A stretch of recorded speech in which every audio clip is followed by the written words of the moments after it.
हमारे साथ अदनान आदिल साहब मौजूद हैं। अदनान साहब, वेलकम टू सुनो पाकिस्तान। जी बहुत शुक्रिया आपका। कल बड़ा मार्का होने वाला है। कौन पहले तो ये बताएं कि सिचुएशन कैसी लग रही है, टर्न आउट होगा बेहतर? देखें ये तो कल ही पता चलेगा, लेकिन ये कि पाकिस्तान की तारीख के सबसे महंगे इलेक्शन हैं। अच्छा। सरकारी तौर पे इस दफ़ा 60 अरब रुपए से ज़्यादा, बाज़ लोग कह रहे हैं कि शायद ये 100 अरब तक चला जाए जो अखराजात हैं, सिक्योरिटी के भी मिला लें तो सारे। लेकिन इलेक्शन अरेंजमेंट पे 8 अरब रुपए खर्च होने जा रहे हैं। इतना कौम का सरमाया, हम टैक्स पेयर्स का, जो हम घी पे, तेल पे, पेट्रोल पे, चीनी पे, सब चीज़ों पे टैक्स देते हैं, उसी से ये अखराजात होते हैं, कोई अपनी जेब से तो नहीं करता।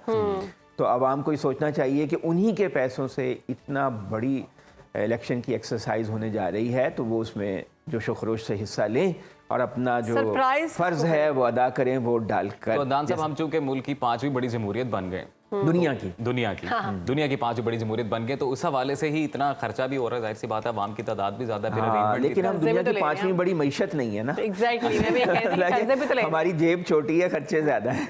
क्या लगता है वोटर्स कल किसको सरप्राइज करने वाले हैं? हाँ देखें, बज़ाहिर तो अब एक तो ये है कि ज़ाब्ता अखलाक के मुताबिक आप सर्वे वगैरह नहीं बता सकते टेलीविज़न के ऊपर और मीडिया के ऊपर, इलेक्शन कमीशन की पाबंदी है। मगर बहरहाल एक जनरल ओपिनियन यही है कि ज़ोर जो है वो पीटीआई का है, लेकिन कबूलियत जो है नून लीग की है, पंजाब में ख़ास तौर से। इंतखाबी मुहिम आपको किस जमात की बड़ी भरपूर लगी? किसने सही मानों में, कहते हैं ना, अपने वोटर्स को राम करने की कोशिशें की हों? जी देखें, सबसे ज़्यादा तो पीपल्स पार्टी ने माहौल को गरमाया। बिलावल भुट्टो जो है नौजवान हैं और पहली बार एक कैंपेन लीड कर रहे हैं एक तरह से, तो उन्होंने बहुत ही जल्दी कैंपेन दूसरों के मुकाबले में शुरू कर दी थी। और फिर अपने नून लीग जो उनकी इत्तेहादी जमात थी उस पर ताबड़तोड़ हमले शुरू कर दिए थे। लेकिन बाद में 15 जनवरी के बाद नवाज शरीफ भी मैदान में उतर गए और उन्होंने भी जलसे किए। तो चूँकि एक बड़ी जमात पीटीआई को तो इस वक्त गेम से आउट किया हुआ है और उनके तो लोगों के कारोबार बंद हो रहे हैं, दफातर बंद हो रहे हैं, लोग गिरफ्तार हो रहे हैं, उनको कैंपेन की इजाज़त भी नहीं है आज़ाद। तो इसलिए वो तो इसमें अगर होते तो ज़्यादा माहौल गर्मा गर्मी होती और ज़्यादा इलेक्शन का माहौल होता। लेकिन चूँकि एक बड़ी जमात इस वक्त आउट है गेम से, तो वो उस तरह की इलेक्शन की गहमा गहमी नहीं हुई। कुछ ये है कि डिजिटल प्लेटफॉर्म्स पे शिफ्ट हो गई है। ना सर, 2018 के साथ अगर इसका मुआवजा किया जाए तो तब और अब के माहौल में क्या मुख्तलिफ है? उस वक्त ये है कि कोई पार्टी आउट नहीं थी, नून लीग पे पाबंदी नहीं थी, नवाज शरीफ नाअहल थे, लेकिन उनके पार्टी के उम्मीदवार आज़ादी से इलेक्शन लड़ रहे थे, उनका निशान भी था। लेकिन अब पूरी पीटीआई जो है उसका निशान नहीं है, तो वो गेम से आउट है। तो एक बड़ी जमात जब कंटेस्ट में ना हो तो जाहिर है माहौल तो फ़र्क हो जाता है।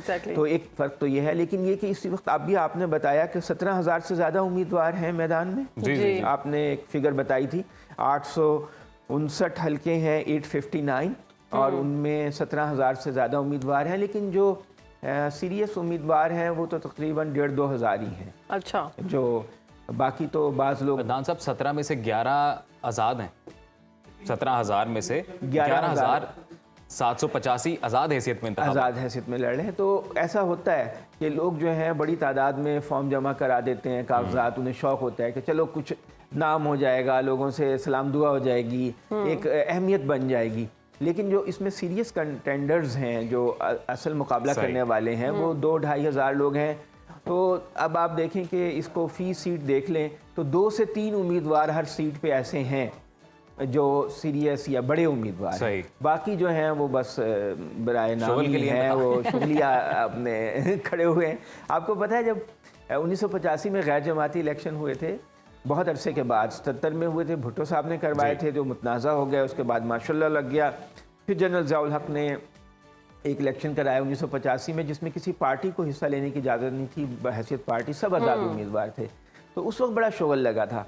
लाहौर में एक साहब होते थे सलीम किरला।